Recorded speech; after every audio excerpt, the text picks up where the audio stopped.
This podcast is part of the Big Heads Media Podcast Network. Go to bigheadsmedia.com for more great podcasts.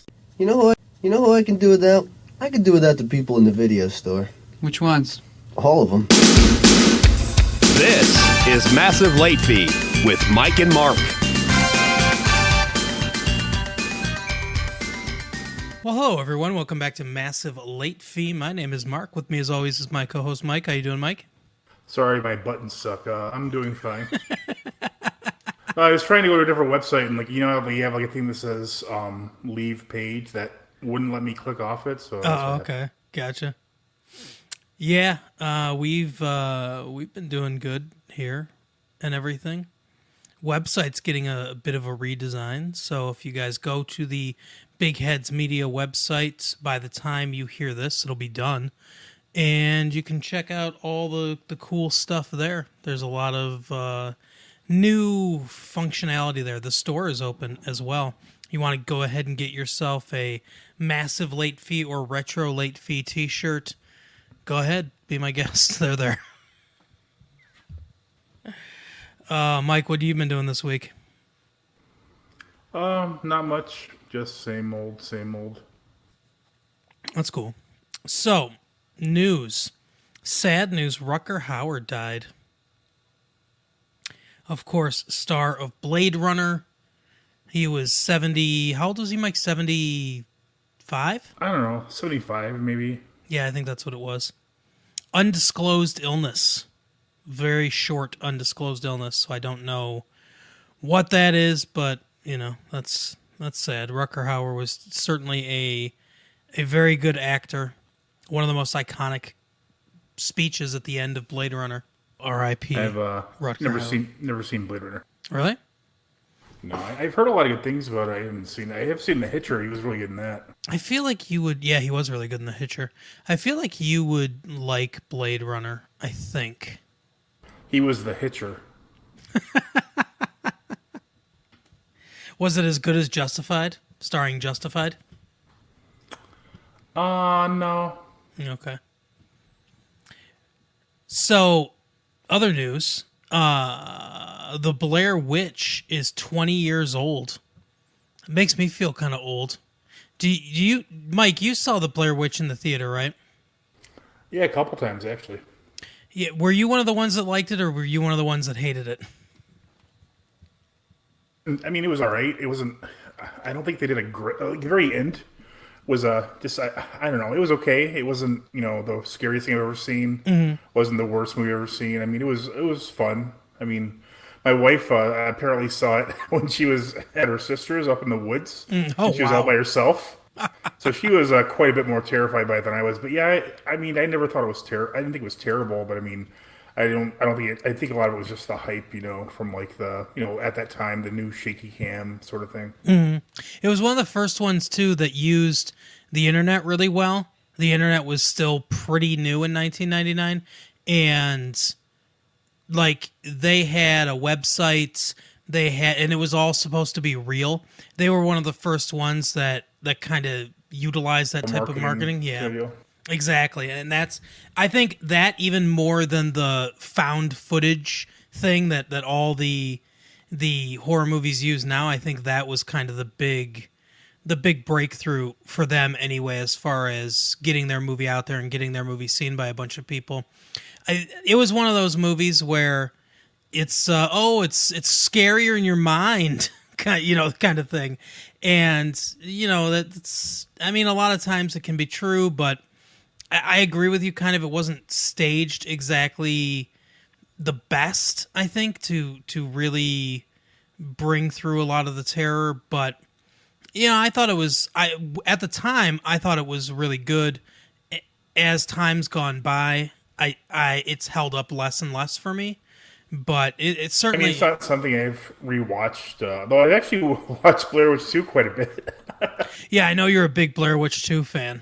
Yeah, it's a fun movie, and it builds on a lot of the mythology of the first one. There were a lot of I think Sci-Fi had a special. It was the tapes of so and so, and it built on that. And then there's a lot of really nice little Easter eggs in that one.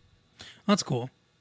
Did you ever hear about some people claim that the Blair Witch ripped off this movie called The Last Broadcast? No, what's that? It was very similar. It was like a series of like like it was actually like it took place after like these people were killed in the Pine Barrens in New Jersey. Okay. There was like a reporter was like doing a story about it, and it was like kind of like found footage. It wasn't that good. I mean, it wasn't. I mean, like I said, the Blair Witch wasn't my favorite movie, but the last broadcast wasn't even as good as that was. And I honestly have no idea what the actual timelines are. Like, they could have been making the Blair Witch, which probably took about a week if you see the movie. Right. And while they were doing the last broadcast, I don't really know, but I mean, it's just kind of funny that people always, you can make pretty much any idea ever, and someone will claim that they made it up first. Like the Matrix movies, I think somebody sued the Wachowskis over that, and I mean, just something as original as that. I mean, obviously to an extent because there's a lot of like Gnostic, like religion in the whole Matrix mythology, up to the names of the ships and the names of the characters. But I mean, it's just like ridiculous what people will claim they had already like invented. Yeah, exactly. The Blair Witch always, when I saw it, it reminded me of a movie I saw in VHS, and it might have only been on VHS. I'm not sure, but I remember I rented it with my brother when I was pretty young, and it was about aliens. Basically, it was a found footage movie as well.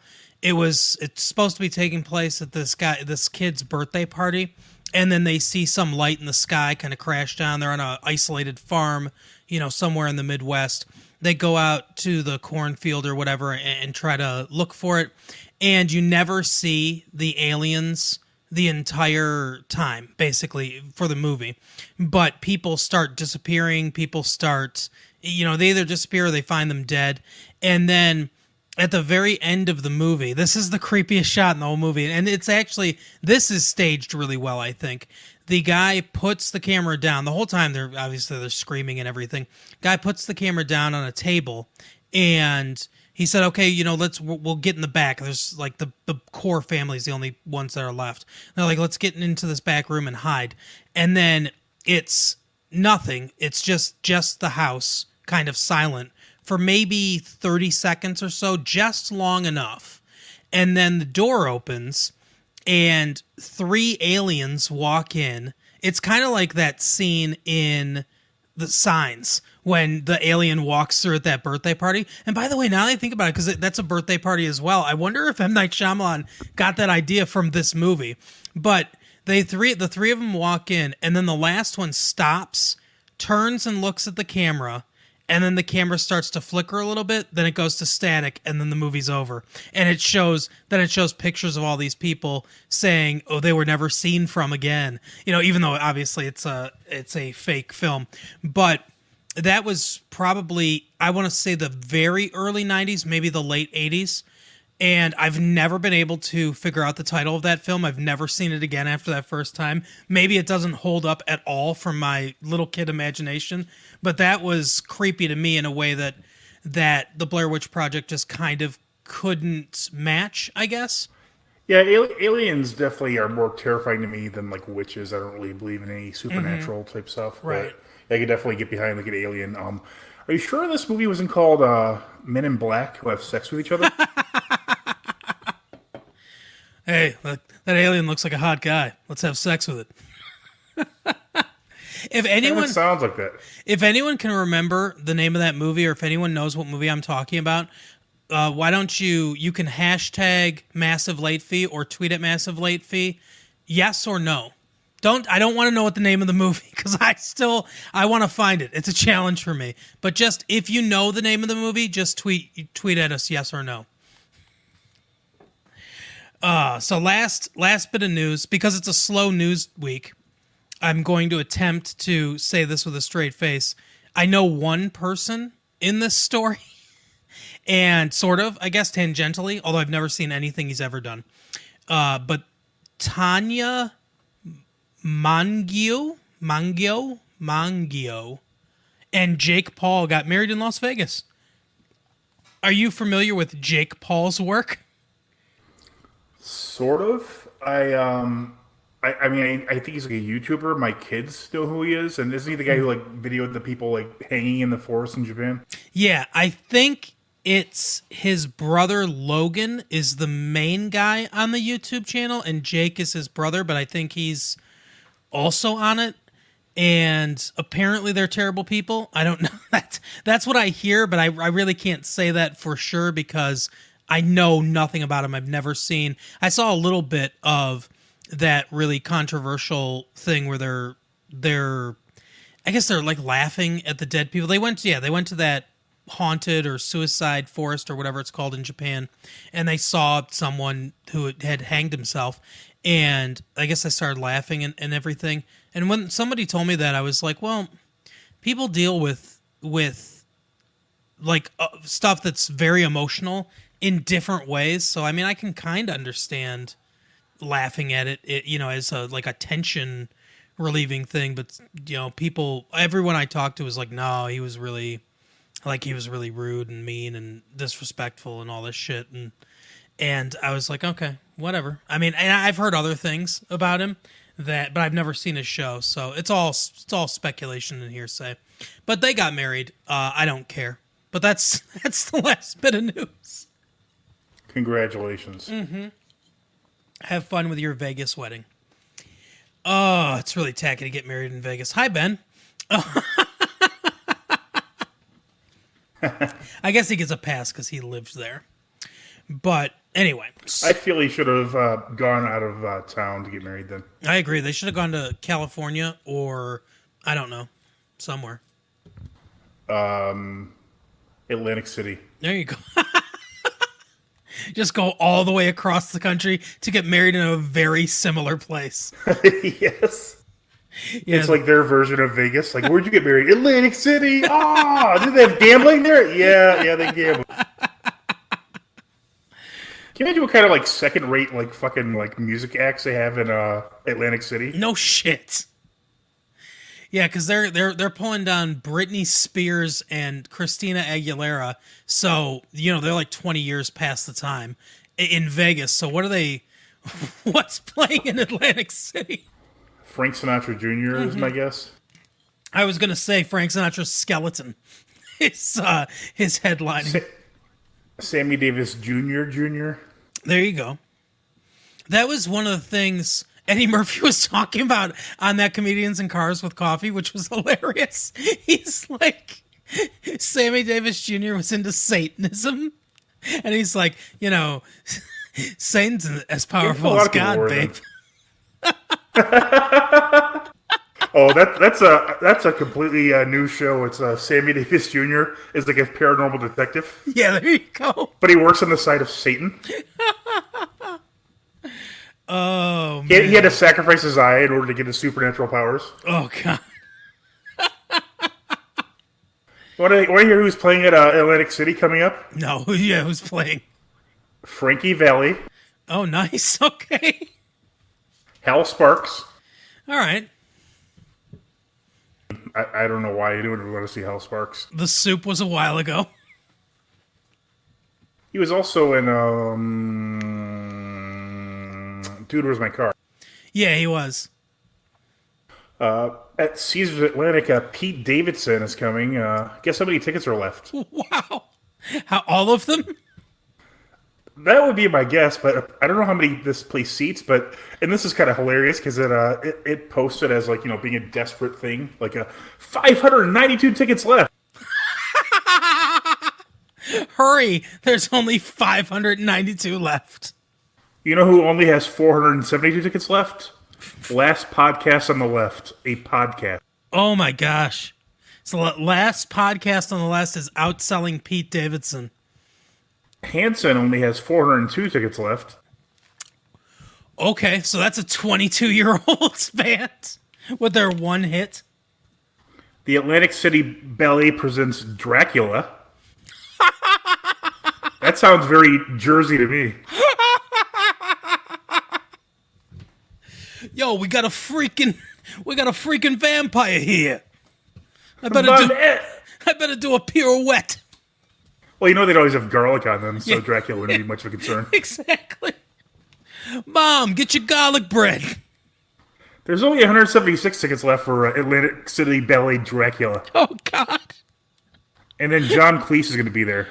And he has 524 tickets left, but he did recently say some racist comments, from what I understand. Oh, did he? I don't really know what they were, though. I just, heard. I mean, so he probably, said African American, and that's racist now because he's the most up to date. Right. Namibian centric or something. I don't know. I kind of want to go see the Atlantic City Ballet Dracula. Yeah, that does sound really interesting to me. Oh, I mean, if we can't see that, there's plenty of tickets left for Pete Davidson. Yeah, we can hear about him talk about how his dad died on 9/11. I'm not super familiar. I've seen him in like a couple of the Comedy Central roasts and stuff. I've never once heard a funny thing come out of his mouth. No, me either. Like, I don't understand. I mean, even I've seen the few instances I've watched SNL recently. He's never funny on there. I don't get it. Yeah, I agree. That one girl, Cicely, or woman, I'm sorry, everyone out there, woman. Cicely Strong, I think is her name. She's somewhat funny on there, and I can't think of any. Is Leslie Jones still on there? She's funny. I really don't know. She's funny at times. And I'm going to assume that that Kenan Thompson's still on there. Yeah, I think he is. I like him. Like I said before, his the sketch he does, the Black Jeopardy sketch, is one of the funniest things. Yeah, Kenan Thompson's my favorite. He might be the longest cast member at this point. There's a thing called Legends in Concert, and I don't know who the hell is at this Legends in Concert in Atlantic City. There's like 20 tickets left for each of these. Wow. So I'll bet you that it's impersonators. I'll bet you it's a bunch of impersonators. Oh yeah, you're almost 100% correct, I'm sure. But that's funny that they're let's see. I'm trying to find out what is Legends in Concert, if they have any kind of information on them. But okay, here we go. Bruno Mars. Okay, so yeah. Okay, yeah, he's still. I mean, I don't know how popular he is currently, but that makes sense. But it is an impersonator. It's pretty clearly an impersonator for all these people. Oh no! Yeah, the Donna Summer one does not look like a Donna Summer one. They all look like real dolls. It's terrible. Donna. Yeah. I guess it's gonna be impersonator since both George Michael and Aretha Franklin are gonna be there. Yeah, and I think it looks like David Bowie and Elvis.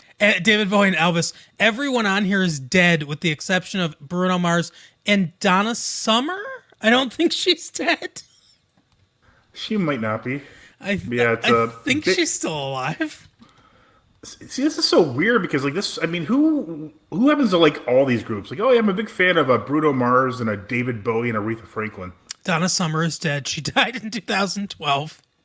I guess Bruno Mars is the only person who's still alive that's on the ticket. Wait a second. Let's see if Bruno Mars is still alive. Because this is not a good trend. Bruno Mars is 33. He's still alive. Currently. Oh wow, he's only 33? Yeah. But if the Legends of Atlantic City have anything to say about it, he won't be for much longer. And in defense of Atlantic City, Jerry Seinfeld is also going to be there. Oh, well, good for them.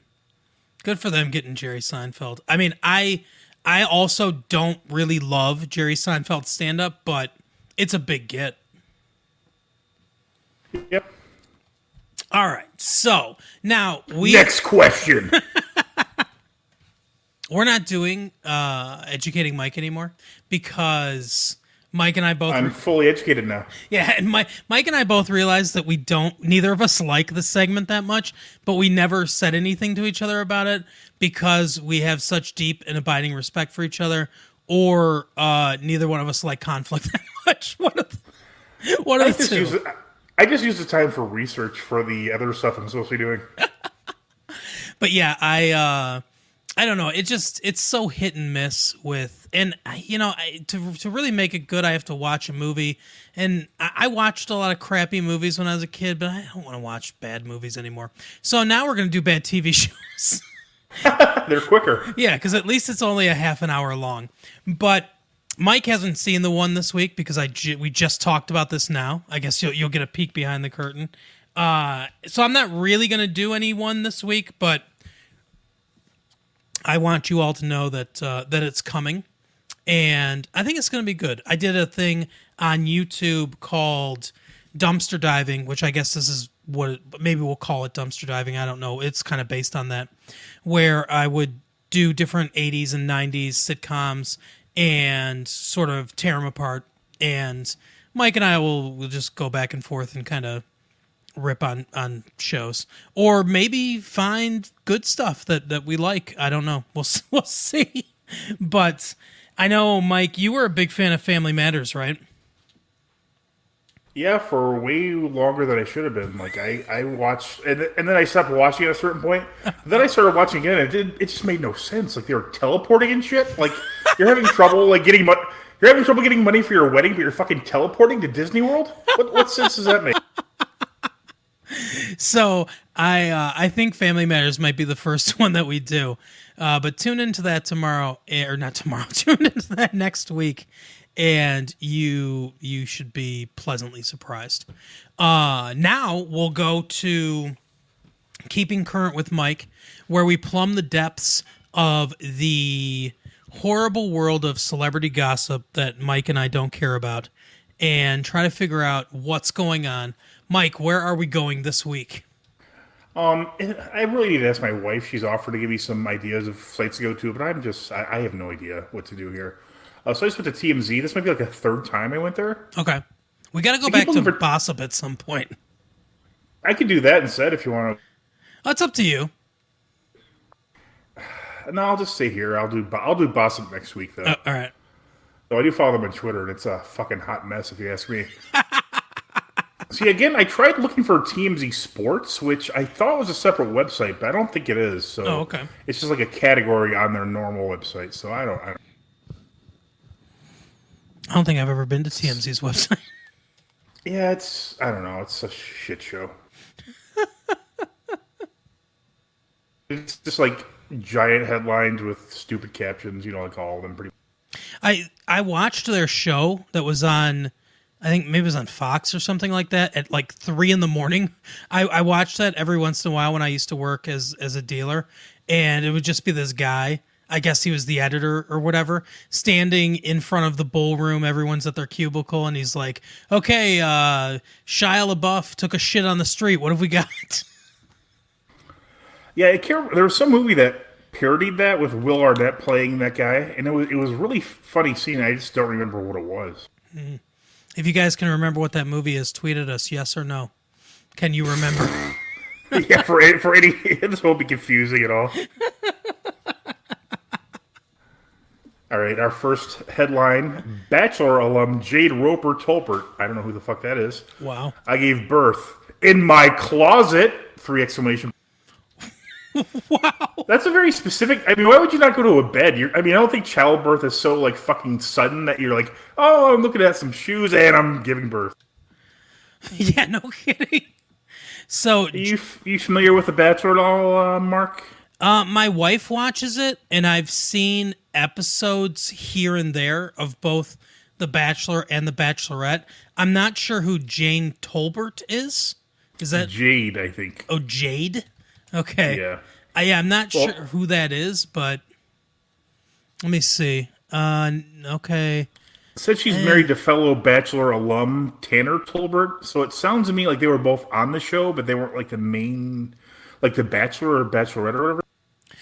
It's so weird. Like, I guess I understand the idea behind The Bachelor or The Bachelorette to a degree. It's like reality TV started to get big, and they said, okay, let's make a game show, but it's the game show. It's like the dating game mixed with a game show mixed with Survivor. So I guess I kind of get the idea, but now it's such a weird entity all to itself because there's all these Bachelor, quote unquote, Bachelor alumni and Bachelorette alumni, and they all hang out together, and then different ones from different seasons end up getting married to each other.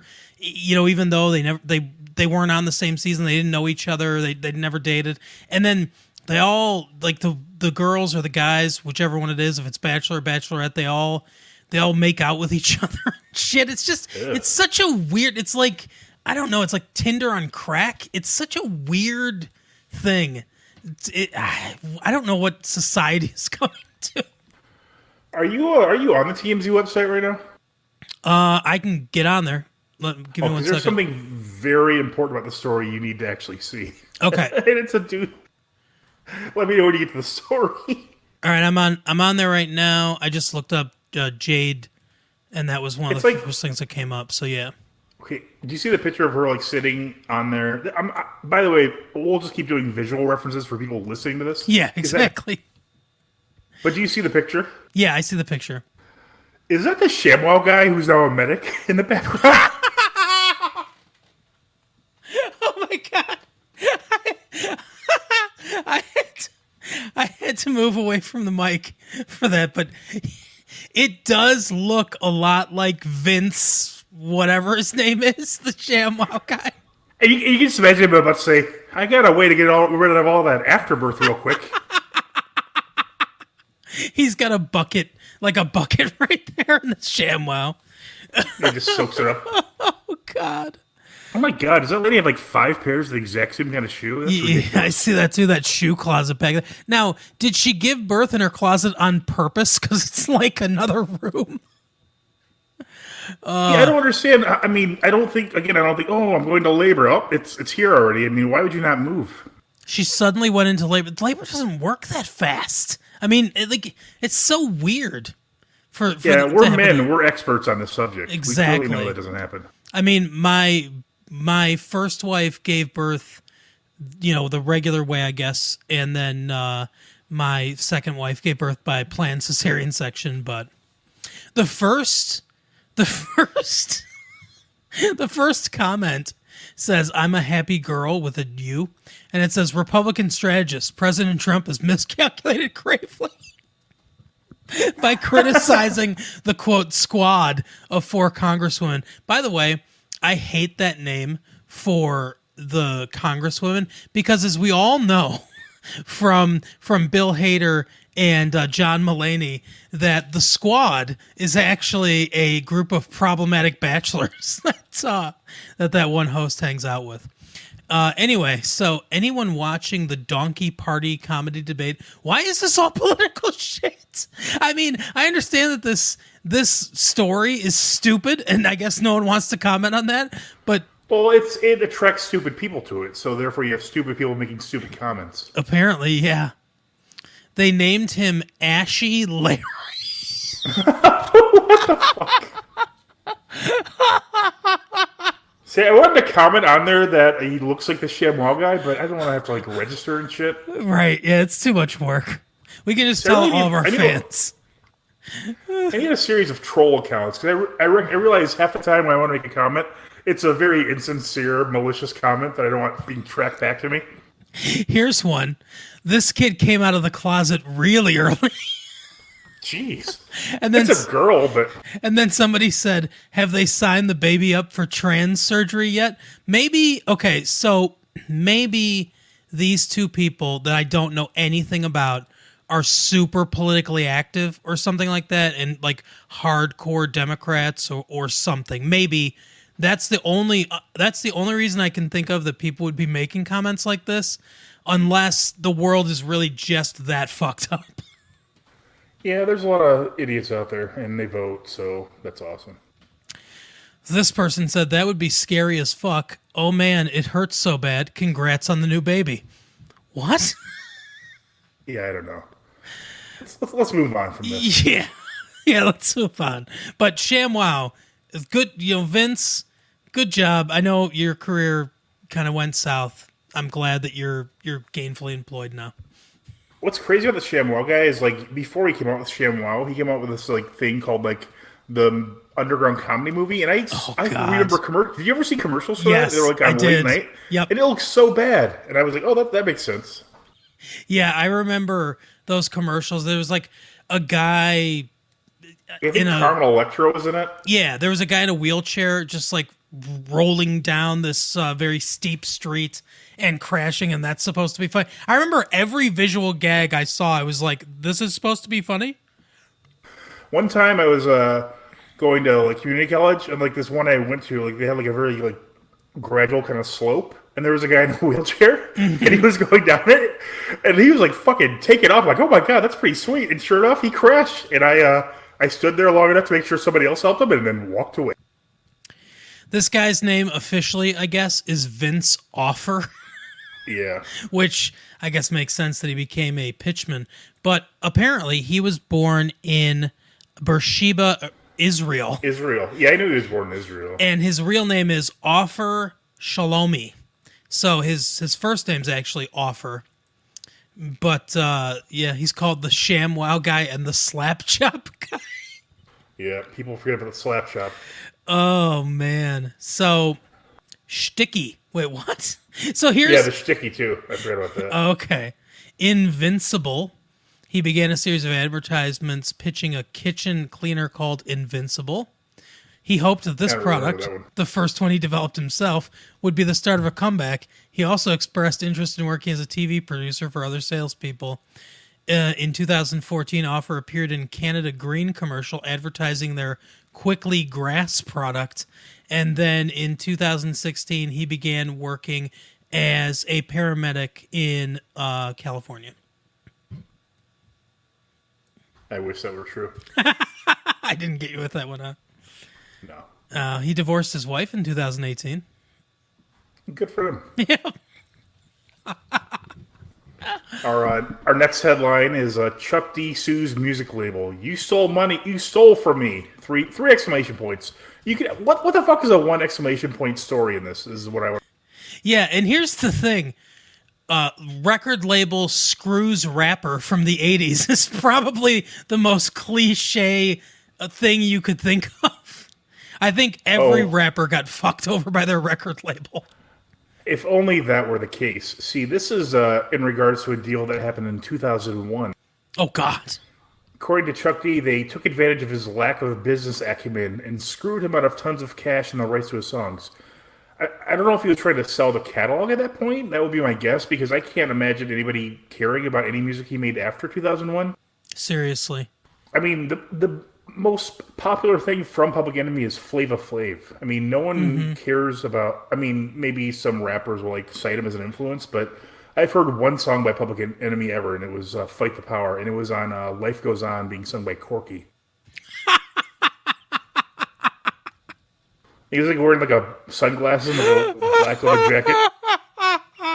God, and I think what a I've great heard show that was. Yeah, I didn't really care for that show, but I watched it because it was fun to watch. And I'm not allowed to say why I thought it was fun.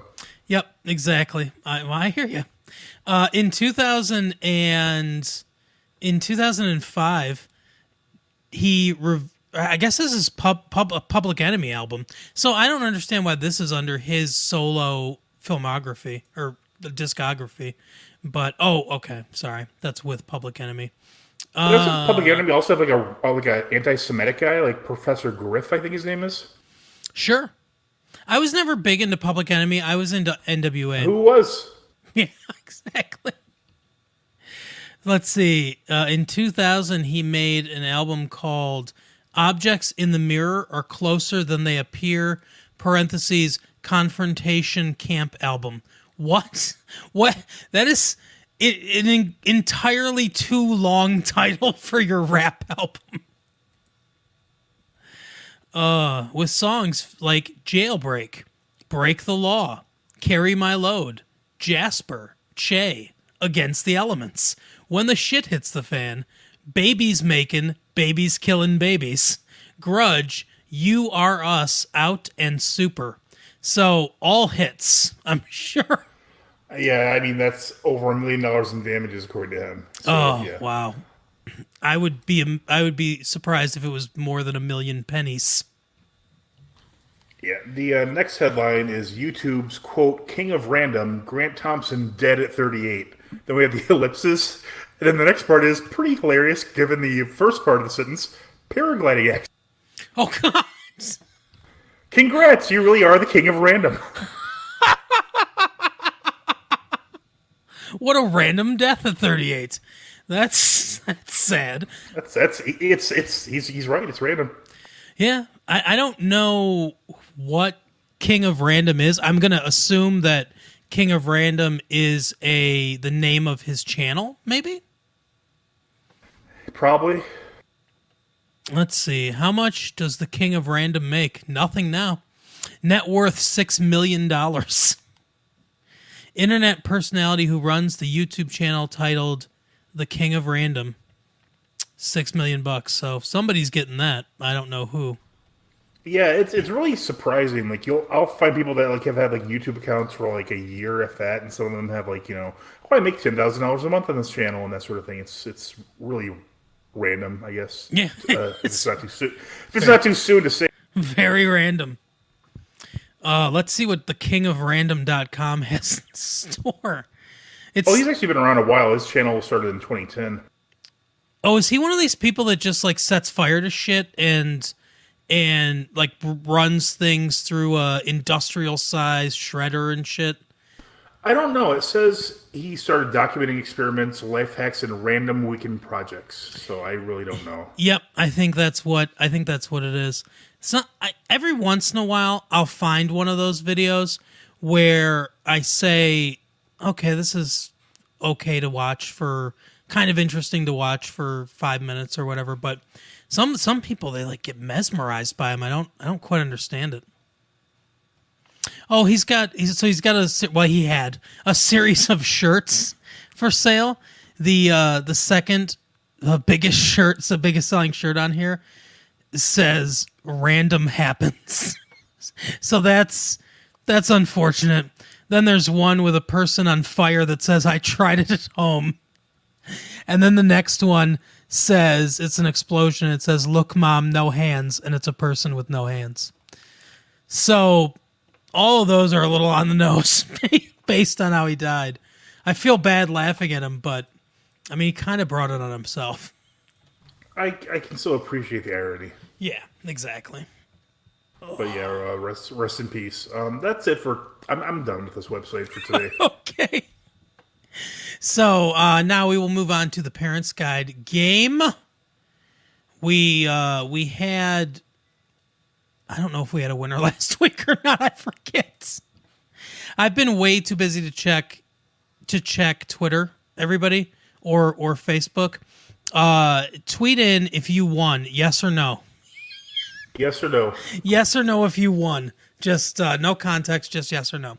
And we'll figure out all that. We'll go through all that and figure out who's answering what and if you won. And we'll send you your $50 gift card to that trendy restaurant that sells chicken wings for $25. So, Parents Guide game. Mike, I think it's your turn to go first. I don't think we keep track of that, to be honest with you. Well, you're going to go first. I want to say real quick, though, there's an ad on mine, and it says endless movie tickets all day, every day, and then it looks like what's a movie meal in the picture, and it makes me laugh. Is there a roll of quarters missing a few next to it? Yeah, there should be. For any moron that buys a movie meal. This one is going to be tough because I only have a few clues, but I think you'll get it. I'll read them in order of least difficult to most difficult. Okay. Oh, a shout out to our networkies. I don't know what the word for that is. Super Media Brothers podcast. They've reached 1,000 followers on Twitter. Oh, good for them. Good for them. Good for the Super Media Brothers. Yeah, I was listening to them earlier today. They're actually over it now. They're like 1,002, so I'm going to unfollow because they said they wanted 1,000 specifically, and I don't want to spoil it. All right, I'll unfollow them too. They'll be at 1,000 exactly. Nice. And stay there. Let's see. Our first clue is from the profanity category. Mm-hmm. Fuck, dick, and other mild swears. How is fuck a mild swear? I don't know. Those said in an intense way, so they're no longer mild, is what you're telling me? Fuck! Hey, the way you said that made it more intense. I will say it is the Terminator. No. Okay. So here is your first first clue. Let's see. A man is shot in the knee. That sounds familiar. Super bad. Nope. Alcohol, drugs, and smoking. None. That's one of the clues. Okay. So there's swearing, but no alcohol, drugs, or smoking. Interesting. Okay, I will say The Shawshank Redemption. No. Okay. A man gets gasoline poured on him and gets set on fire. Thick Quang Duke, a love story? No. I know I didn't pronounce that right. No intense scenes of violence, but an alien is shot and carried into the house, but is not really dead. Is this the movie that I was talking about? Did you somehow find it? Yeah, and it took me like 2 seconds. What is it? What's it called? Well, you said earlier you don't want to hear the name of it, so I don't want to disappoint you. Oh, man, I looked for that, albeit it was like 10 years ago. I guess I didn't look that hard for it. It's from 1989. What's it called? It actually has 2 titles. One of the titles is UFO Abduction. The other one is the McPherson File. Yeah, that's what it was called, the McPherson File. That's right. However, you didn't technically guess the name of the movie, so you lost. Okay, I'll take that loss. Still tweet at us, yes or no, if you know the name of the movie. I did. Okay, so this one also has to do with aliens. So I will, which is funny. So I'll read one that has to do with the aliens. An alien is blown up on screen with a grenade. No blood. Is this Independence Day? No. I don't know if I've seen this one, but go ahead. A man transforms into an alien. His head inflates and stretches, and eventually splits in half. Very gory. Is it the movie Nowhere? No. Several men have their thumbs cut and the blood put into dishes for testing. The cutting... Oh, okay. Yeah. I haven't seen this movie in a long time. Yeah, it's John Carpenter's The Thing. Yeah, correct. You got it. Oh, that's a good one. Yeah, I want to show that to my my 10-year-old because she wants to watch like more like scary movies. So I think it's pretty appropriate because it's not. It's a lot of body horror, but it's not super frightening or anything. Yeah, I mean it's definitely got another one I wanted to see is Aliens. Mm-hmm. I mean, there's not really. It's weird how like it's kind of okay to show violence. I mean, you don't feel as bad showing like violence and like profanity, but if there's like some like inappropriate like relation, it's like, oh no, we can't. It's weird. I mean, it makes sense if that. Yeah, it is weird that we're so much more protective over seeing sex than we are seeing horrible violence. Which out of all the things, not that I want to say this, but when they get older, hopefully they're more likely to have that actually come to fruition than like violence or Oh, for sure. Yeah. I Yeah. don't really care about. Yeah. All right, this one I have to mildly edit because I think if I used one word here, it would really give you a clue. Okay. Is it Weisenheimer? This is the next one. No, it's not. Several Weisenheimers are shot up inside a car by machine guns. Blood splatters all over the windshield. Goodfellas? No, but that's not. I was going to say that's not a bad guess, but that will throw you off. Okay. It's not Goodfellas, though. All right, so here is your first one.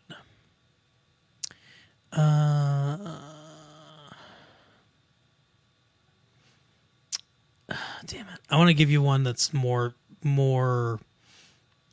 descriptive than that because. Okay, a man is shot in the foot. He winces briefly, and a bloody wound is seen for a second. I don't know. Super bad. No. Although, does someone get shot in the foot in that movie? I think they do. I don't think they do, actually. Oh yeah, I thought McLovin got shot in the foot or something. He just gets punched. Yeah, and deservedly so. Yeah, absolutely. Wait, does he get punched? Oh yeah, by that one guy. The guy who like spits on him. Maybe I don't remember. I think the guy that robs the store punches him. You're right. He does. All right. This is a pretty good clue, but it's not super obvious. Drinking and smoking throughout. Tobacco use indicates the time. Oh, okay. So it's a movie that takes place probably in the 60s or the 70s, maybe, when smoking, or I guess even earlier, when smoking was much more prevalent in the country. And I mean, obviously, it's like is it The Godfather 2? No. Okay. Let's see. Okay, so this one, this is profanity, which usually doesn't give much of a hint, but I think this will be somewhat of a hint to you. 300 uses of fuck. 22 uses of shit, 13 uses of prick, 4 uses of son of a bitch, 2 uses of the N-word written out, hard R and all, cocksucker and dick, and 1 use of bitch. Also 7 instances of bastard, 5 instances of Jesus Christ, 4 uses of goddamn, 3 uses of hell, and 2 uses of damn. Is this Goodfellas? Yes. Yeah, I would say the foot thing. That's very familiar. I don't remember. 300. That's so many. Yeah, there's basically 2 directors that you could guess at that point, and including the hard R on the N-word too. Yep, exactly. Oh God, Scorsese is such a genius, though. I mean, I don't know when that movie comes out. The Irishman, does that come out soon? Do you know? Yeah, I really am think looking it. forward. I think it's coming to Netflix, which is one of the things that I love about it because I don't want to go to the theater. We almost saw Once Upon a Time in Hollywood, but I haven't. I've heard from like 3 people that it's really good, and I've heard from like 5 people that it's absolutely terrible. So I don't know. Yeah, I don't know. I'll see it, but I don't know if I'll go to the. It's like 2 hours and 45 minutes. I don't really want to be in a theater. That Oh, long, holy shit! Yeah, because I'm gonna fall asleep at some point. There's no question about. I didn't know it was that long. Yeah, that's why I didn't want to go see it because it's just so long. I mean, I'd be really surprised if Tarantino made a really bad film, but it's always possible. One of these directors at some point can always end up failing. So let's see. Yeah, I've heard that the one he did, Death Proof, isn't great, but I haven't seen it myself. Yeah, that's true. I mean, it's not the best, but it's not horrible. Does he include that in his, like, he says he's only going to make 10 movies total? Is that included in the total? Do you know? I think so. Kill Bill counts as 1, and that that's even though that's part of the collaboration with 2 movies, one of which he didn't direct. That counts as 1, I believe, as well. Because he also directed a part of 4 Rooms, so I don't know if that's included. I would imagine it's not, but I don't really know. Yeah, I don't think he counts that. So The Irishman is apparently it's going to premiere at the New York Film Festival on September 27th of this year, and then there's no solid date on when it's going to appear on Netflix, but somebody close to the filming said they believe that it will premiere in October on Netflix, which makes sense given that it's going to open up at the film festival on the 27th. Coming to Netflix in October makes sense. Yeah, it makes sense. Let's see. My next clue is many graphic scenes, but nothing the viewers, in parentheses, who aren't faint-hearted, can take seriously within the context of the film. Okay, so How about I give you a couple clues just to kind of so you can kind of. Is it Johnny Dangerously? No, but that's a good guess. Okay. There is a lot of, pardon me, there's a lot of bloody, brutal violence. A man inhales tobacco in a few. Inhales tobacco. Okay, like snuff? Yeah, which makes sense because I actually thought it was cocaine he was doing, which didn't make a lot of sense, and you'll understand why once you figure out what the movie is. Okay, so wow, if you're doing snuff, I mean that's way back. Gangs of New York? No, I haven't seen that. But that would be kind of fun if we both picked Martin Scorsese movies. Right. All right, here's all it has for profanity. There's two things. One says some strong language.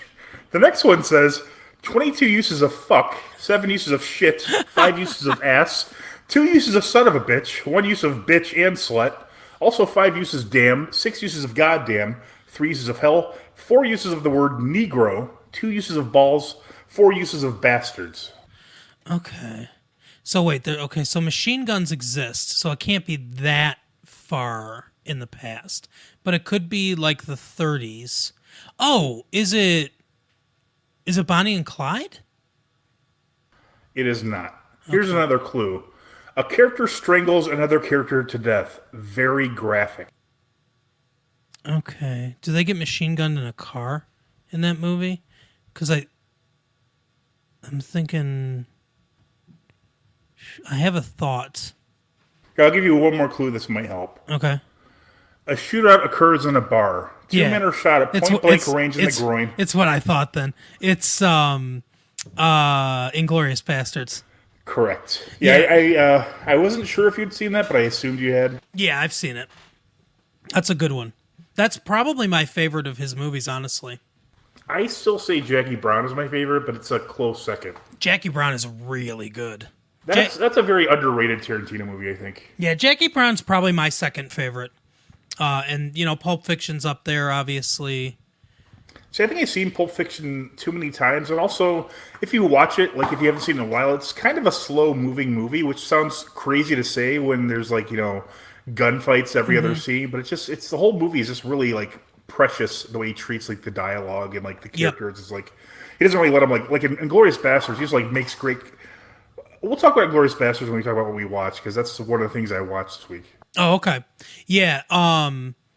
He I agree with Pulp Fiction. It does move at a pace. It's weird to think now, but it's not a quick paced movie. It was sort of a quick paced movie back in 1994 though. It's very much of its era in that way. And there's a lot of stuff that now seems kind of gimmicky, the whole different the time streams not taking place in the same. I mean, it's just because it's been almost 30 years, which sounds insane to say. If not, no, it's only been 25 maybe, but it's just been so many movies since then have been influenced by Pulp Fiction that it's I've seen this before, but that's because you've seen it because they were emulating Pulp Fiction. Exactly. It's like anytime I see bullet time in a movie, that the slow action scenes, the jump kicks. I mean, they parody that in comedy films now, and it's so I can imagine kids or younger people, teenagers today, going to see The Matrix and being like, oh, this is just silly. And it's well, it's hard to understand because they're the ones that kind of popularized it. I think they invented the bullet time thing. Yeah. And it's so it's hard to explain. It's hard to tell people, well, just put your mind back in that era when imagine you've never seen this before. I've seen the first Matrix recently and it still holds up. That is that's one of my favorite movies too. It's I love action movies that, are, I was talking to my friend Matt about this, a lot of people make action movies that are just, they have a lot of action, but it's, just a terrible movie. It's there's fun parts, but it's okay. You know how to do the action part, but the rest of the movie just kind of sucks. The Matrix is it's got philosophy, it's got rebellion, it's got, the first, obviously there's no spoilers in a movie that old, but the first time you see it and you realize that the marketing was really great for that movie too, because the whole marketing was, what is the Matrix? Because they mention it, but you really have no idea what they're talking about. And then when you realize, and you don't realize until maybe about a third into the movie that, oh shit, the entire thing that you've seen so far is just a computer simulation. That's mind-blowing. Absolutely. Yeah, The Matrix is one of my favorite, the first one is one of my favorite movies too. And I agree. I watched it probably 2 or 3 weeks ago. It definitely still holds up. Yeah, I mean it's a classic for sure. Oh, but Mike alluded to it. Well, first I guess we'll do a promo. So we're gonna do a promo. Actually, the website's being worked on right now, as I kind of alluded to. Well, not right now because you're listening to this in the future, so you know more than we do. You know exactly what happened at the King of Random's funeral. and we don't yet. But maybe he's. I don't know if buried it'll be in 2 days. Yeah, but anyway, so I can't look up who we're supposed to be doing right now.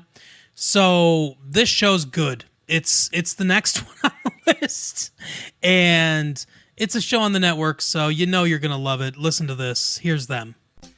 Hey, I'm Zach, And I'm Kevin. and we're the hosts of the Rinkside Podcast. We were annoyed by the lack of hockey coverage on local sports radio and decided that we were stupid enough to try and provide some ourselves. We have what we call the Rinkside Guarantee. We guarantee that the podcast you're currently listening to is better than ours. We are literally just two halves of one whole idiot trying to fumble through covering the Detroit Red Wings, the National Hockey League, and hockey in general. Check us out on Facebook and Twitter at Ringside Pod, and subscribe to us on all your favorite podcast providers. Every time you listen to our podcast, it brings us one step closer to our ultimate business goal of purchasing the Arizona Coyotes and then moving them to Detroit. What? Now, back to your regularly scheduled programming, or just another commercial. We aren't the ones who make those choices.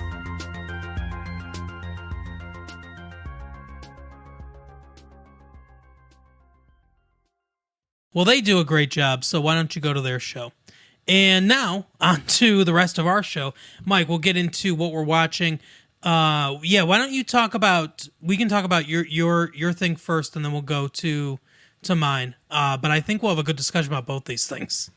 Yeah, this week I watched a lot of Futurama, and by that I mean like I watched it and kind of fell asleep during some of it because I was trying to watch episodes I haven't really seen before, and some of those were like the movies that came out a few years ago on the Comedy Central network. Like so Bender's Big Score. I didn't see that one recently because I've seen it before, like The Beast with a Million Backs. I watched that. And I had seen parts of that before, and also Bender's Game. I saw that too. So I mean, they're fun. I mean, I like them. I didn't appreciate them at the time, but they, it's nice as a fan of the show Futurama to go back and watch them. Like, okay, it's pacing is a little different because it's like a four episode length rather than one. But I'm a huge Futurama fan. It's one of my favorite shows, and so it's nice that it's on Hulu. Unfortunately, that's the only place I can find it, but at least I can find it there. It's worth the subscription price alone for me.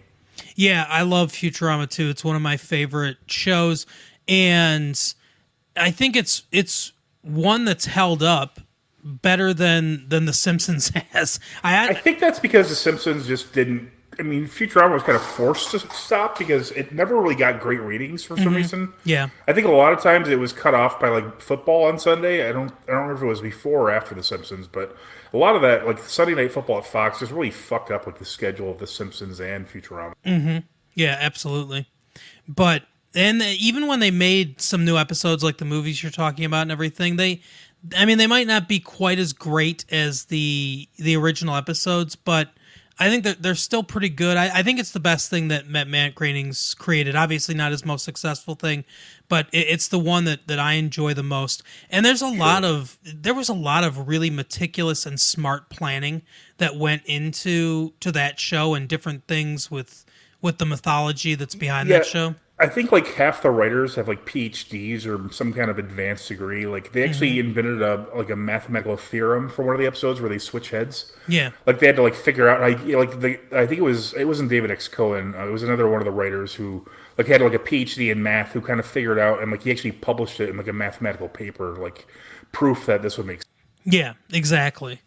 And so I enjoy that show a lot. I like pretty much everything that they do on Futurama.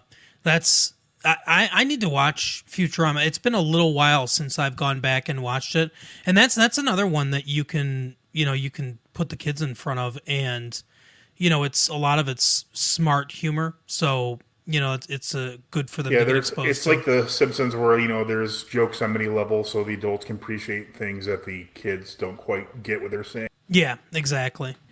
But yeah, I love Futurama a lot. I finished, I kind of alluded to it last week, but I finished the first season of The Society, which is a show on Netflix. Mike, I think this is, I know you don't like a ton of stuff, that gets kind of mainstream, but I think this is, and I don't know exactly how mainstream this show is, because I haven't heard a lot of people talking about it, but I think you'd actually like this show. Now, they're hour-long episodes, and it's 10 episodes, and I think it needs it for the premise of the show. My only worry is this premise is going to be good for probably 3 seasons max. Like 30 hours of TV. It's like 15 movies. It's definitely enough time to tell the story.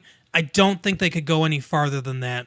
It'll get stretched really thin. So I hope they don't do that. I was very heartened to hear that The Good Place, which is sort of a similarly built show, is ending after this season. I love The Good Place. It's one of my favorite shows on TV.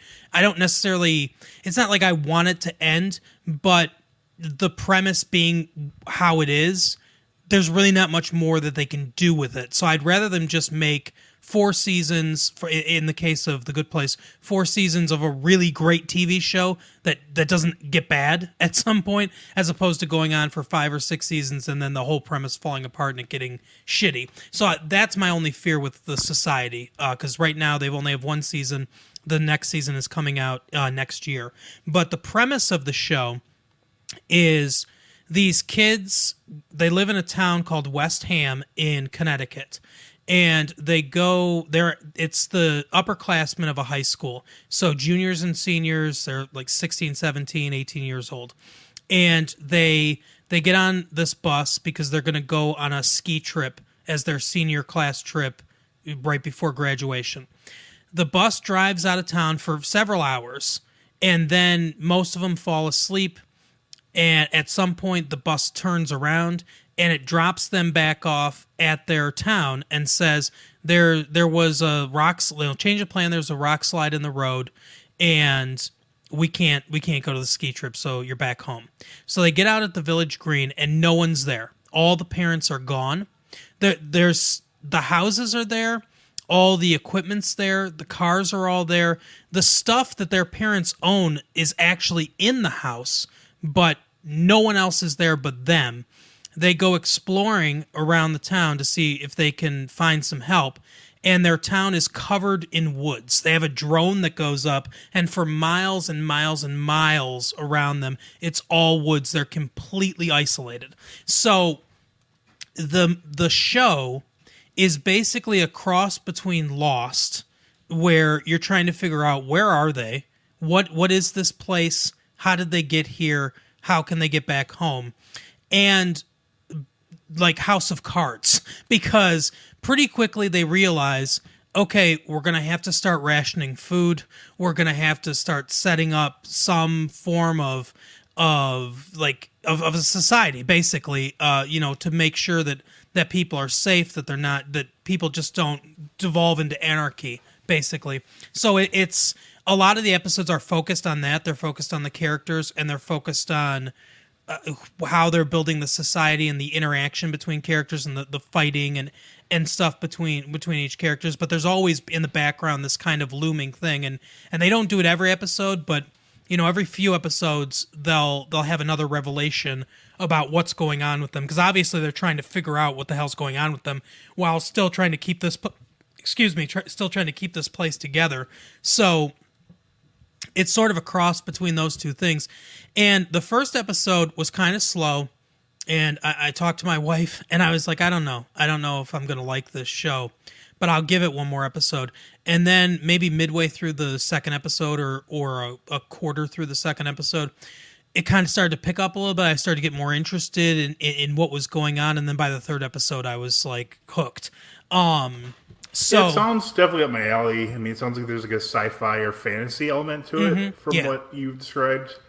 Which, but I mean, I'm a huge fan of like post-apocalyptic type things. Yeah, and it's funny because they keep saying to themselves, "We have to figure out where we're at." I don't know why they don't just assume they're in their town and everyone's gone. I guess maybe because they know their town wasn't surrounded by woods and that they couldn't get out of. But they keep, there is a thing. I don't know if I want to ruin anything for you if you end up watching it. But I guess this is a very minor spoiler. There's a thing early on where they're meditating, because people break up into different factions. And some people are meditating in the village green. And there's an eclipse. and the person is just like, they're like, oh, it's a sign, that we asked for the universe or whatever to give us. And he said it's just a scheduled event, right? So then they look at an almanac later, and they're in the year 2019. It takes place now. And they say the next total eclipse of the sun isn't scheduled to happen in North America until 2024. So that wasn't a scheduled event. So they theorize, okay, there's a few possibilities. We're somehow in the... I don't even know if that one's going to hit, what do you call it? Connecticut that well. Right, exactly. But they're like, so there's some possibilities. We're in the future. We're in some sort of alternate dimension. We're not on our planet anymore, or so like they give these different theories, and that's the only thing too that I guess could ruin the show is what the ultimate answer is. The answer to where they are has to be satisfying, because I've thought to myself, like, okay, are they in some sort of experiment? That would be kind of not super interesting. If they're all dead, which some people have theorized, I don't think that would be super interesting. Although there are some things, and I won't ruin anything else, but there are some things that happen in the story that I think it's pretty clear they're not dead. It would be a real stretch to say that they're actually like dead and in some sort of afterlife. I don't think that's the answer. Did J.J. Abrams produce this by chance? No. What's funny is... Oh, okay, good then. They're probably not dead.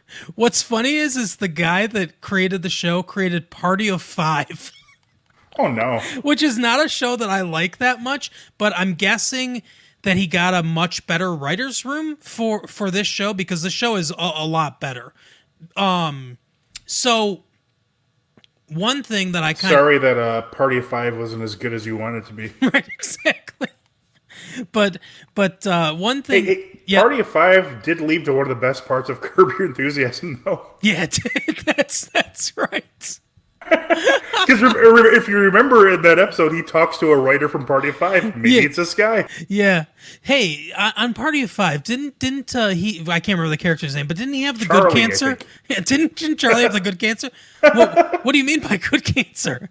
Well, like because there's two types of lymphoma. He's like, well, he had non-Hodgkin's lymphoma, and the survival rate's better than lymphoma. He's like, so it's good cancer. He's like, I wouldn't say good. It's better. He's like, yeah, better, but not good. That is one of the best parts of Curb Your Enthusiasm.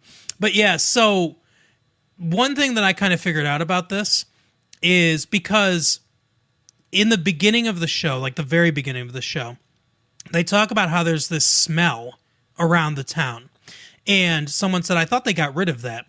And it comes out at some point in the show that there's been this horrible smell around town, and they contracted a guy to get rid of it. And I really hope that they use Leonard Skinner on the soundtrack for this episode. Ooh, that smell. I mean, they're all dead. You're not really gonna have to pay that much, right? Exactly. But anyway, so he's like he was supposed to get rid of the smell, this guy that they hired, and I guess he did, because they said, I thought it was gone, but then apparently they refused to pay, so then the smell came back, and then all these kids went, and then basically he took them and put them someplace. We don't know where, we don't know what's going on, but I figured out it's the Pied Piper. The story is the story of the Pied Piper. Oh no! Because the Pied, and it's West Hamlin was where the Pied Piper took place. They hired him to get rid of the rats. He got rid of the rats. They said, okay, well, we're not going to pay you now what we said we were going to pay you. So he took all the kids. I mean, that's nice. Basically what this story is. Yeah. But I think that you can still build a satisfying world around even a simple story like that. And like I said, because of the whole aspects of who's going to be in charge and who guards people and different things happen in the show when it comes to different things that characters end up doing to each other or with each other or whatever that obviously affects things. It's obviously much more complex than that story. But yeah, I like I like the fusion between kind of it's a mystery, what the hell's going on with them, but you do really get wrapped up in the characters and how these teenagers that really don't know shit, and that's the thing. They don't write them as like supermen or anything like that or super women where they know how to do everything. They're really clueless, like most 16 and 17-year-old kids would be in this situation, and they're really kind of fumbling through it, and it's really satisfying because it's sometimes it's sort of frustrating because you're like, no, why would you do it that way? That's so dumb. And then they end up getting punished for it. It ends up biting them in the ass and everything. But yeah, I like the fusion between that kind of stuff and the broader, more high concept stuff. You know what I just realized now that you said the thing about the Pied Piper, but I could be completely wrong on this one. You would know better than I. Remember the Stephen King, it was like a book, but also a made-for-TV movie, Storm of the... Yeah, I remember Storm of the Century. Man, it was supposed to be about, like, the lost colony of Roanoke, but that's kind of similar to the Pied Piper, too. Yeah, absolutely. It is really similar to the Pied Piper. You know what's funny, though? It wasn't a book. I wasn't sure if it came out... Was it a screenplay that he just released then, or? Yes. I don't know. Wow. I don't know if it was like a giant money grab, which you don't know if it's a giant money grab? He's got so much money. I don't know why he would do that. But yes, it was a made-for-TV movie, and he decided to release the screenplay as a quote-unquote book. That was kind of a terrible show. Oh, I wish it was a little more popular because I've looked so many times for like a GIF of the I forget the bad guy's name going, just give me what I want and I'll go away. Yeah, exactly. Yeah, that part is super memorable. The rest of it is just garbage. Yeah. Oh yeah. It's not it's not great. And I love it's like Dreamcatcher level. Oh yeah. Yeah. And one of the guys from Dreamcatcher might actually be in that. Ooh. That is definitely possible. I know that Tim Daly was in it from Wings. He played the cop. Maybe that's who I'm thinking of. Oh, but yeah. So, and like I said, I like Stephen King a lot, but I don't like him so much that I can recognize the ones that aren't good. And Storm of the Century was not good. I think his name was Andre Lenoge or something like that. Something like that, yeah. That's I can't remember. I'm not even going to bother because it was terrible. Let me look. The budget for Storm of the Century, this is in 1999, $35 million. Oh my God. For a made-for-TV movie, how? And that one especially. I've never really seen Wings. I'm not fucking Neil Clemens over here watching everything about fucking planes I could... Oh my God. I liked Wings a little bit back in the day. But yeah, this was released on Valentine's Day, February 14th. And I will always remember that because my friend, I think you knew her too, Jenny Sutherland. Sounds familiar. I was hanging out with Alex and some of my friends and we were having a good time like we usually do. She called me up and said she wanted to go up to Michigan Tech to see her boyfriend for Valentine's Day. Now, for those of you not in Michigan, Michigan Tech is in the upper... Oh my God, Michigan Tech? Yeah. Michigan Tech is in the Upper Peninsula of Michigan. It's basically in Wisconsin. It's like the most upper point of Michigan. It's like on a little part of the peninsula that goes up. That's where it is, I think. Yeah, basically when you get to if you drive from Detroit, when you get to the Mackinac Bridge, you're halfway there. Yeah, it's quite a drive. So I drove with her. I said to her, "Oh my God!" I didn't have a girlfriend at the time. She wanted to go see her boyfriend. I said, "Are there girls up there? Are there available women at Michigan Tech?" No, there's not. Oh, she said yes. There was. Well. Later, I found out there was like 15 guys for every girl that went there. Yes. But so I drove up there with her. I think it was probably a 12-hour drive or something. Probably. And so I drove up there with her and watched Storm of the Century in her boyfriend's dorm room. And I was pissed the whole time. Yeah, I could see that. But yeah, so that was when I watched Storm of the Century, and yeah, because it wasn't even a satisfying thing. We were out at dinner, and I was like, "Oh, we got to get back to the dorm, Hurry up. because I don't want to miss Storm of the Century." And that was a huge mistake. Did you know that Tim Daly is dating Téa Leoni? Oh, good for him. I haven't seen her in a long time. Yeah, both of those people have not been famous since 1994. Tim Daly broke both legs in a ski accident while on vacation in Sundance. Aw. He's fine, I'm sure. Yeah, he could still fly a plane. He can still be in the fucking reboot of Storm of the Century if they need him. Yeah, his brother on the show, I can't think of his name off the top of my head, but he's been doing some stuff lately. Steven Weber, that's his name.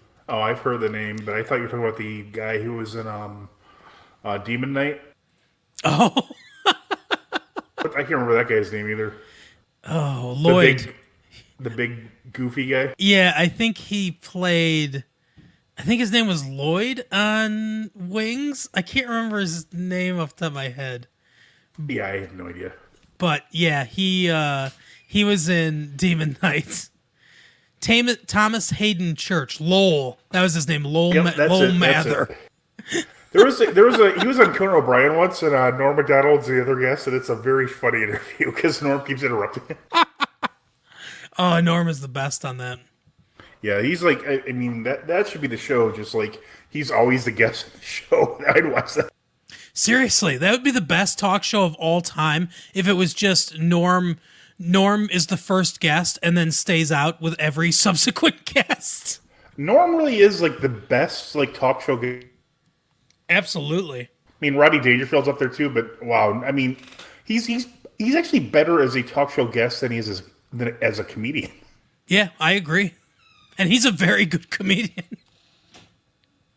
Yeah. But he's one of those people that, like, in the Gilded Age or whatever, in the 18th century, he would have killed at parties. Everyone would have been like, "Oh, you've got to have Norm at your party." He would have been the cocktail party master. Yeah, he'd make Oscar Wilde look like a piece of shit. Exactly.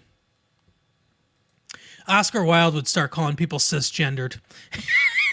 and Norm would say that's a term that transgender people to make normal people feel what did he say? Feel marginalized. Yeah. It's such a perfect Norm comment. Oh. Yeah. So, Inglorious Basterds. You watched Inglorious Basterds. Let's talk about that.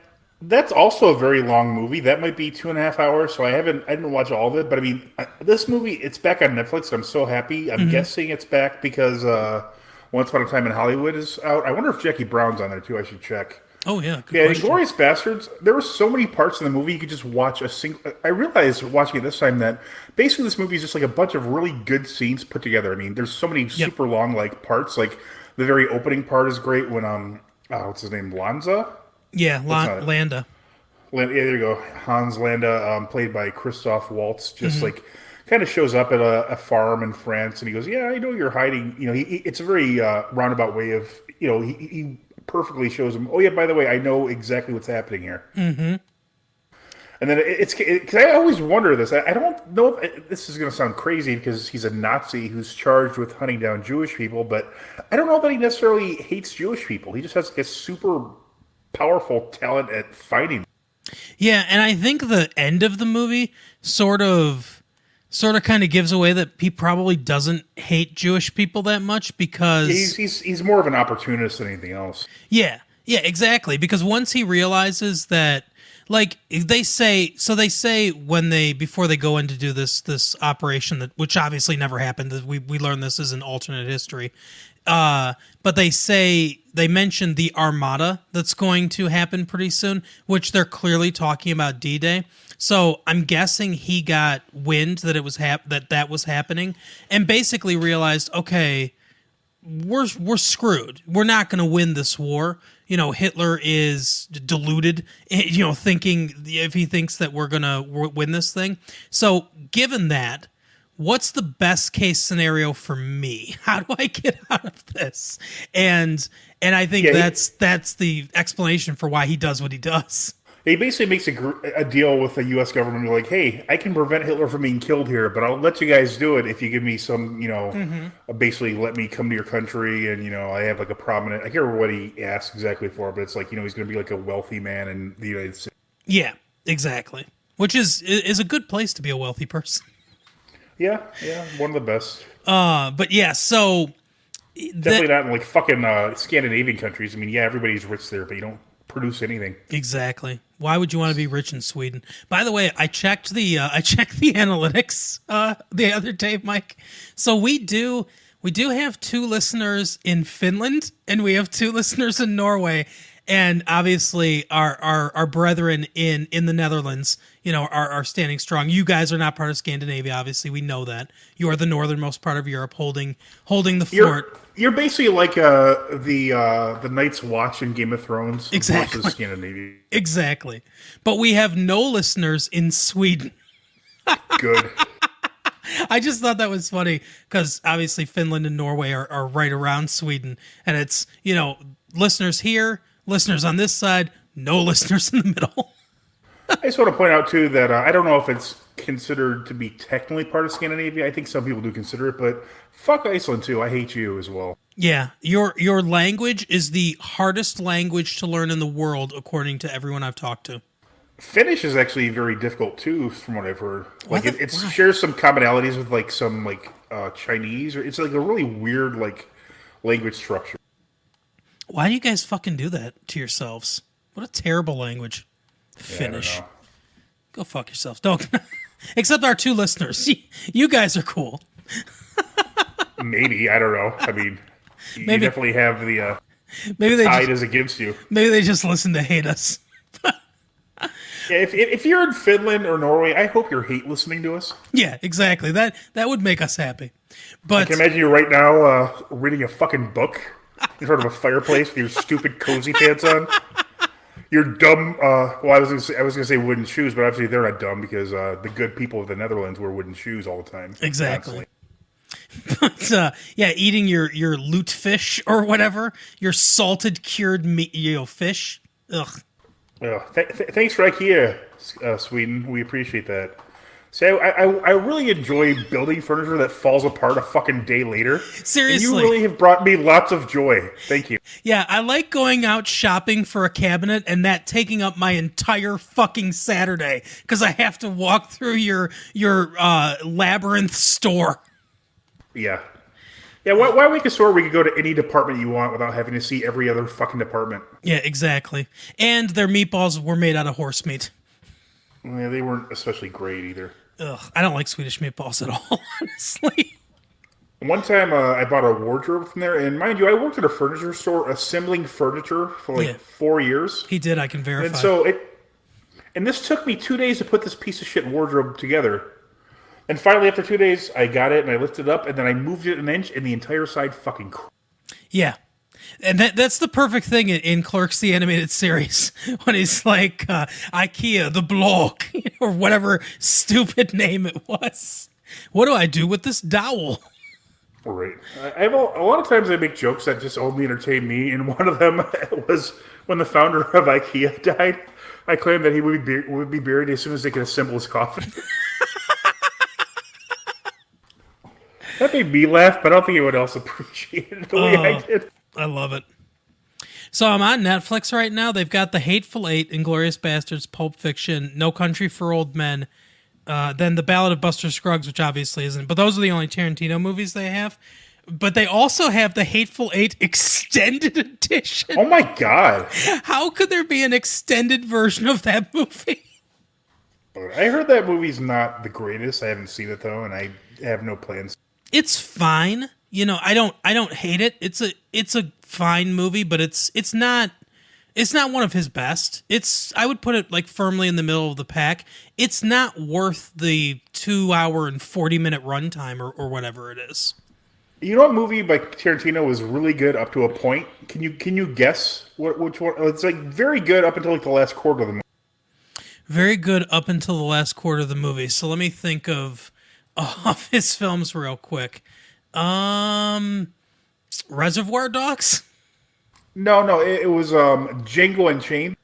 Oh, yeah, you're right. You're right. Absolutely. That was I love that movie up till like there was a certain part where suddenly, oh wait, it's like suddenly like a blaxploitation movie, and that makes no sense. I mean, the movie was amazing up until like suddenly like Jamie Foxx, who's really good in it. He's a really good actor in general. He starts like shooting like chandeliers and shit. It's just like the dumbest fucking.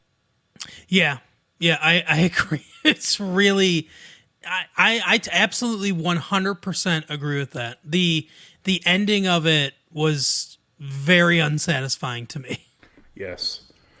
But yeah, back to Inglorious Basterds. I mean, there's so many. I mean, when it's on Netflix, every so often I'll just open up I'll fast forward to the scene where they're in the bar. Yeah, that's a great scene. That's amazing. The whole, and it's mostly in German too. But I think they do the stereotypical. Oh, let's both speak English now. Yeah. That is weird. But yeah, that part's really good. As you alluded to, the opening is really good. Quentin Tarantino just knows how to build a scene. He knows exactly how long a scene should be, knows exactly how long each shot should be. Obviously, the acting in that scene is incredible, but it's all put together and blended in a way that it's super tense and really gets you going. You feel the tension of the undercover agents in there. Yeah, absolutely. And there's almost nothing happens until the very end of the scene. Basically, as it's written on the paper, guy comes in, sits down, has some milk. They talk. I mean, that's the bare bones of the scene, but how it's filmed, what they're saying, the actual dialogue and the performance of the two actors, it's fantastic. A fantastic scene. Yeah, Michael Fassbender is really good in that, which is kind of funny because he actually is German. Yep. But he's playing an Englishman, and of course I think Christoph Waltz is Austrian. There's probably other Germans in there, but the guy who actually is a German, first of all, he's in there for 2 scenes. He's in there when he's like talking to Michael Myers. Yep. And I'm kind of confused about that. Is that guy who's sitting in the background supposed to be Churchill? Yeah, it's supposed to be. Okay, which is, I mean, he's very quiet for Winston Churchill. Yeah, no shit. Maybe he's like 5 quarts of brandy into the day, though. That might explain it. Right. But yeah, I mean, Mike Myers is just a weird person, I think. Like, did you know he did the Gong Show like a year or 2 ago, but he was in character the whole time and he never claimed to be Mike Myers? Yeah, I heard something about that when I never actually watched the show, but in the lead up to it, I heard about what they were doing, and he was playing some weird character, and like they build him as this character. I think he insisted that he got paid as this character and everything. Like he formed an LLC so that he could get paid as this character as opposed to getting paid as himself. But everyone knew who it was, so it was ridiculous. Because who else would watch the 5th incarnation of the Gong Show? Yeah, God. Apparently no one.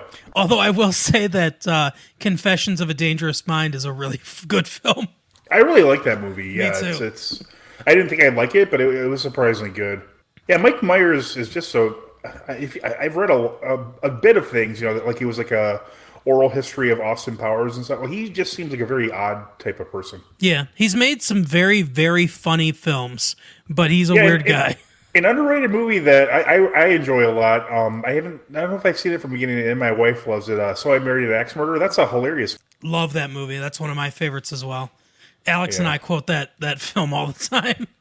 Yeah, I don't even know it to that degree, but yeah, I'm sorry. I know we keep getting off topic, but that's fine. Inglorious Basterds. I mean, it's just like, and then you actually there's a surprise when they kill Hitler. Yeah, I was really the first time I saw it, I was really shocked. Yeah, I was like, oh, there's no way they're gonna kill. Oh, they're fucking shoot Hitler in the face. He's dead. Yeah, and as soon as that happened, I mean, I guess it all clicked into place because I was thinking, okay, so this is it's not history, obviously, but it takes place during a historical time, so things have to go a certain way. Obviously, this isn't how Hitler dies, so they're going to fail. and I was expecting them to fail the entire time. And when they started failing, I was like, okay, so here's how they fail. It's going to be interesting. And then they succeed. And like, as soon as he's getting shot in the face, like all torn up, I thought to myself, okay, so this is an alternate history. And I just like, he makes you buy in right away. Like I bought in instantly to like, okay, this is just an alternate history.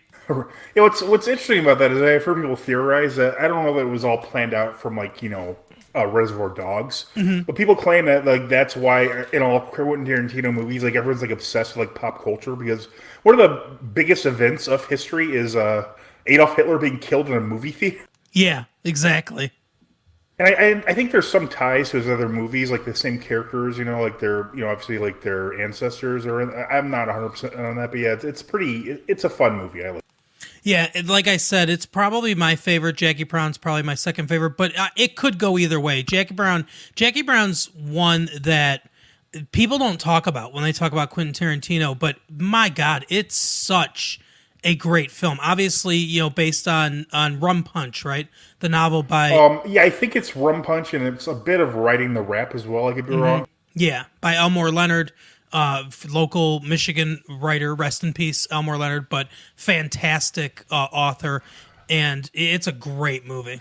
Yeah, what's great about that, and it's to Tarantino's credit, is he's known for writing really good dialogue. He doesn't overstep. He basically, it's very close to the books. Yeah, it is. I mean, there's obviously some elements that are anachronistic from the book because it was like in the early '90s, I think. So he does change something up, but yeah, it's a great movie, and Robert De Niro's in it. He's fantastic. Samuel Jackson is great as always. Yep, absolutely. Yeah, that's I love that movie. It's one of my favorites, obviously. Yeah, very very good film. But yeah, Inglorious Basterds. Like you said, I mean, I think that's a good example of it because anytime I think of that movie, what I think of is scenes, and I think of my favorite scenes. I think of that opening. I think of the bar scene. I think of the scene, at the end where the thing gets lit on fire, the theater gets lit on fire and everything. I think of the scene where he carves the swastika into his head. I even think of the Brad Pitt's, the drill sergeant type, where he's telling everyone what they're gonna do, basically. Yeah, it's everybody in the movie. What's funny is it wasn't his actual first movie, but the first movie he did a screenplay for that was developed was True Romance, and Brad Pitt's briefly in the head. Yeah, that's right. That is right. But yeah, another scene that is really good in Inglorious Basterds, and I didn't realize the context until I read about it later, is the part where Shoshana is like at the restaurant and she meets up with like the war hero guy, like I forget his name. He kind of like Freddie. Is that his name? I don't know. I think it's Freddie something. Yeah. Then Lanza shows up. What's funny, and I didn't realize this, is the strudel is actually like it's not kosher because apparently during that time period they weren't able to use butter. They had to use pork fat, to make the strudel. Right. So it makes sense, like, not only is she kind of like unnerved because she recognizes Lon, I don't understand that because she was under the floorboards and running away. Mm-hmm. But, whatever the context is, but I mean, the whole time she's nervous from that, and then like she's basically being forced to eat something that's like against her religion, which I didn't realize until I read that later. It's just like, wow, it's like adds another layer to the tension, and that's like such a weird little detail that that it's actually during this time period it wasn't kosher, so it's just kind of crazy. Yeah, absolutely. The only explanation I have for maybe why she would recognize Landa is maybe his reputation was such that she kind of put two and two together. She'd heard about him after the incident with her family, and she might have heard the name. Yeah, so she kind of knew who he was, and she was like, okay, that's the guy that killed my family. So she kind of put it together. That's my only explanation for that. And then we have like another like really excessively long like nod to Quentin Tarantino's foot fetish. Yes, because it's like a reverse version of Cinderella where Lanza, I can't remember his name. Yeah. He finds a shoe that was left in the bar by the woman who's like the actress, and he's and the fact that it fits her, that's like the flimsiest like evidence I've ever heard of in my entire life. Oh, it fits you. I'm gonna. Yeah, exactly. But I'm sure he had other evidence that they just didn't bring into the movie. Well, he found that autograph that she wrote for that guy's baby. Yeah, that's true. Max. Yeah, Max. That's right, Maximilian. But it's funny too because I have studied German, sort of the language and everything. And the first time I saw the movie, I kind of realized I didn't know if they were gonna point it out. Like I didn't know that he would go to that level. But when he did the three fingers with the like we do in the United States with the first three fingers and not the thumb, I was like, oh, that's not how they would do it in Germany. I was just being a smartass basically. But then I saw the look on that major's face, and I was like, oh fuck, they're actually doing this. Like that's a really smart kind of thing to write in there of how realistically he kind of would be able to give himself away. Yeah, I like that. It's not something dumb like, oh wait, I mean something you can't really tell. Like, oh, his accents. I mean, yeah, maybe his accent was off. I have no idea. I'm not that familiar with the German accent. Yeah, well, yeah, accents I couldn't really tell you, but yeah, it's a thing that's really believable. In a movie of things where some unbelievable things happens. Obviously, that's kind of the way Tarantino writes his films, but that's a thing that's believable. It's a detail that a lot of people going undercover might miss. Yeah, it's kind of like almost like in Reservoir Dogs. That's another theme that he revisits, like the undercover agent. Yeah, absolutely. That is a big thing in his. Which is funny because in Reservoir Dogs, there's a large part of the movie dedicated to like, oh, how are you going to fit in? And you can't do this. You have to do this, and like it's comes up again. Year. Yep, and they picked this guy because he knew German cinema and he knew the German language, and he he was a film critic of German cinema. Yeah, but that doesn't necessarily mean you'd know how many German films do they hold up three fingers like that, and that's something you might just forget anyway, just kind of because it's such a natural thing to hold up those three fingers. Yeah, and you're under pressure and all that. It's a nice little detail. Yeah. So definitely a tremendous movie. Everyone should check it out, and it's on Netflix. If you're brave enough, check out the extended version of The Hateful Eight. I'd be interested to know what is added, what they could possibly add to that film in the extended version, but I'm not willing to watch it to find out. Today I learned that I'm not brave. Yeah, exactly. Oh, let me check on this real quick. So the extended... Oh, weird. The extended version of The Hateful Eight is like 4 hours long. And oh my God. It's so long. I don't know if there's some sort of limitation as far as Netflix goes with length of things, but it's separated into 4 episodes as if it's one season of a TV show. It says season 1, and then there's the 4 different chapters. Last Stage to Red Rock, Minnie's Haberdashery, Domergue's Got a Secret, and the last chapter. Those are the actual chapters that appear in the film, but it's 50 minutes, 51 minutes, 53 minutes, 56 minutes, so not quite 4 hours long, but what is that? 4, 7, 4 hours 9, would be a little 10. too self-indulgent. Yeah, it's like 3:40. Yikes. Shit.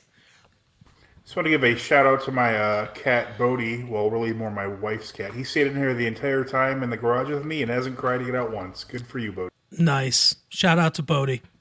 So that is our show for the week. As always, tell a friend. That's the biggest thing you can do. Tell a friend about the show. Tell them that we're here and that they should listen. If you want to buy some merchandise for the show, like I said, you can go over to the shop. Just click on shop at bigheadsmedia.com. Check us out on Twitter, on MySpace, on Facebook. Just put in Massive Late Fee in your computer and say go, or just tell Alexa, hey, everyone out there, Alexa, play Massive Late Fee. Now it's playing on your Alexa too. So yeah, just do all that stuff. And we will see you next week. Bye. See you next time.